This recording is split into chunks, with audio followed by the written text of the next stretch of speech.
नमस्कार मेरे भाइयों और बहनों। अभी जो महामारी चल रही है कोरोना, उसका खतरा धीरे धीरे बढ़ता ही जा रहा है। और जब मैं इसके रिपोर्ट देखता हूँ तो ऐसा लगता है कि ये बहुत तेज़ी से अपना पैर पसार रहा है और बदकिस्मती से कितने लोग इसके चपेट में आएंगे कुछ कह नहीं सकते। कोई भी किसी की भी जान नहीं बचा सकता है, चाहे मैं हूँ या आप हैं या डॉक्टर हैं या सरकार हैं, यहाँ तक कि हम जिसको मानते हैं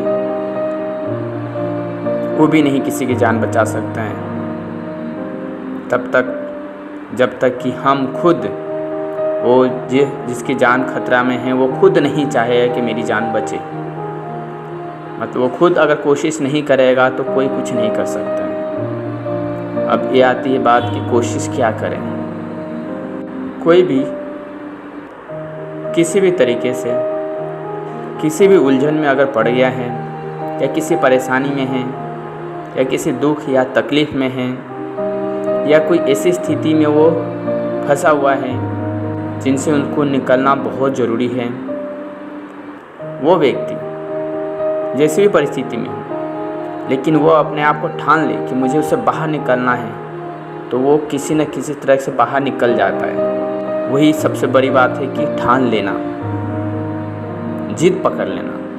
एक अच्छे काम के लिए जिद पकड़ लेना, एक अच्छे काम के लिए ठान लेना। आपने देखा होगा मेढक को जनरली ये शहरों में कम दिखाई देता है, लेकिन ग्रामीण क्षेत्र में अक्सर लोग देखते हैं। और ग्रामीण क्षेत्र में हमेशा सब जगह मेढक नहीं दिखाई देता है। जो बड़े होते हैं येलो कलर के दिखते हैं, वो ज़्यादातर बारिश के मौसम में दिखते हैं। क्या वो गर्मी के मौसम में मर जाते हैं? एक्चुअली क्या गर्मी का मौसम में दिखाई नहीं देते हैं,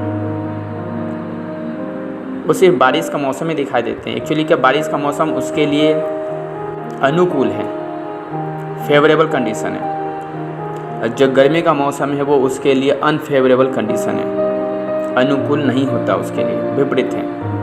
वो गर्मी के मौसम में मर सकते हैं। तो ऐसी स्थिति में वो अपने आप को बचाने के लिए, जो मेढक है वो अपने आप को बचाने के लिए गर्मी का मौसम में कीचड़ के अंदर, मिट्टी के अंदर, गहरी मिट्टी के अंदर अपने आप को दबा के रखता है और अच्छा मौसम का इंतज़ार करता है। जब वो बारिश का मौसम आता है उसके अनुसार वो अनुकूल रहता है, तब वो बाहर निकलता है और अपनी सारी क्रियाकलाप करता है। इसी तरह एक बहुत फैक्चुअल स्टोरी है।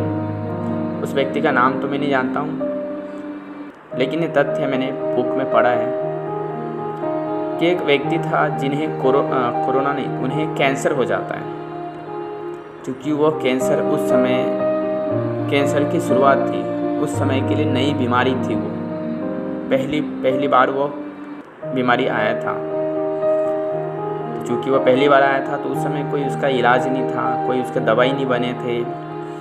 डॉक्टर जितने भी जो मेडिकल ऑफिसर थे उसका इलाज करने का कोई रास्ता नहीं मिल पा रहा था। तो उसमें अधिकतर लोग मारे जाते थे, नहीं बच पाते थे कैंसर के प्रकोप से। उस समय एक व्यक्ति को कैंसर हो जाता है। अब वो चारों तरफ से ये सुन रखा था कि इससे अब कोई बचने का उपाय नहीं है, इसका कोई इलाज नहीं है, तो मरना निश्चित है उसके लिए। उस व्यक्ति ने क्या किया? उस व्यक्ति ने जिद पकड़ा, ठान लिया कि मैं इस कैंसर से नहीं मरूंगा, चाहे मुझे उसके लिए कुछ भी करना पड़े, मैं अपने आप को जिंदा रखूँगा, मैं इस कैंसर से अपने आप को बचाऊँगा। मैं उस व्यक्ति ने ऐसा ठाना। उस समय जो उसके अनुसार मतलब कैंसर से जो भी उनको पता था कि क्या क्या किया जा सकता है बचने के लिए, तो वो सारे चीज़ करता था। जो भी चीज़ अपनाना हो सब अपनाया और अपने अंदर जो विल पावर थी, इच्छा शक्ति थी, उसको यही रखा कि मुझे कैंसर से बाहर होना है, मैं कैंसर से जीतूंगा, कैंसर मुझे कुछ नहीं कर सकता है। और इस शक्ति के साथ, इस इच्छा शक्ति के साथ वो व्यक्ति रहा 1 महीना, 2 महीना, 4 महीना। धीरे धीरे जब उन्हें रिपोर्ट मिली, जब उन्होंने रिपोर्ट चेकअप करवाया अपना खुद का, तो पता चला कैंसर जो फैल गया था वो धीरे धीरे कम होता जा रहा है। उसके अंदर आत्मविश्वास और बढ़ गया और अंत में अंत में उस व्यक्ति के शरीर से कैंसर गायब हो गया। मैं उस समय की बात कर रहा हूँ जब कैंसर के लिए कोई मेडिसिन नहीं था, ना केमोथेरेपी थी, nothing was there at that time. उस व्यक्ति ने जंग जीता।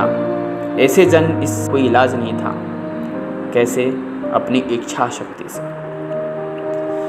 ईश्वर ने सभी प्राणी को इच्छा शक्ति दिया है। ईश्वर ने सभी प्राणी के अंदर वो शक्ति दी है कि बाहर के जो एंटीजन है, बाहर की ऐसी चीज़ें हैं जिनसे हम अपने आप को बचा सकते हैं, लेकिन उसके लिए हमें अपने आप को जागृत करना पड़ेगा।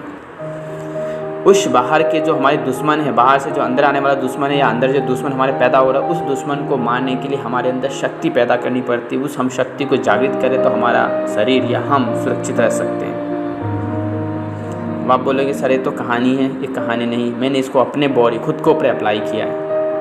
आज मैं 5-6 साल से मैं इस चीज़ को अप्लाई कर रहा हूँ। मैं अपनी इच्छा शक्ति को जताया हूँ। मैं थोड़ी बहुत खांसी जब भी कुछ होता है तो मैं अपनी इच्छा शक्ति जताता हूँ। खांसी हो या हाथ पैर में मुझे दर्द भी होता था, ऐसा लगता था फीवर आ रहा है, तो मैं अपने आप को ये जताता नहीं, मुझे फीवर नहीं पकड़ सकता, मुझे कोई बीमारी नहीं पड़ सकता, मुझे सर्दी खांसी नहीं हो सकती, और मैं ठान लेता और मैं इसके अनुसार भी काम करता। मैं बिस्तर पे नहीं जाता, हाथ पैर दुखने लगता तो मैं बिस्तर पे नहीं जाता, नहीं मुझे काम करना है, ये कुछ नहीं, ये सब साइड की बातें हैं। और मैं जब अपने काम में लग जाता तो धीरे धीरे ये चीज़ जो हाथ पैर दुखना या फीवर ऐसा फील होना सब धीरे धीरे ख़त्म हो जाता था। इससे मुझे विश्वास हो गया कि मैं बहुत सारी बीमारी को हरा सकता हूँ। मतलब ये है कि हम अपनी इच्छा शक्ति, बदकिस्मती से अगर किसी को हो गया है कोई बीमारी या कोरोना से पीड़ित है, तो आप इसको अप्लाई कीजिए।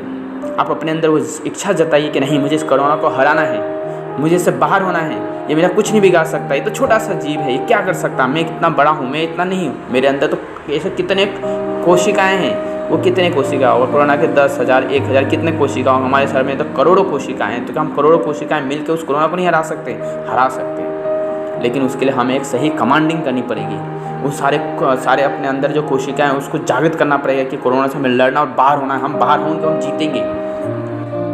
इसके लिए हमें अपना खान पान, रहन सहन, आचार विचार शारीरिक रूप से एवं मानसिक रूप से, दोनों रूप से इसको स्वस्थ एवं स्वच्छ रखना होगा।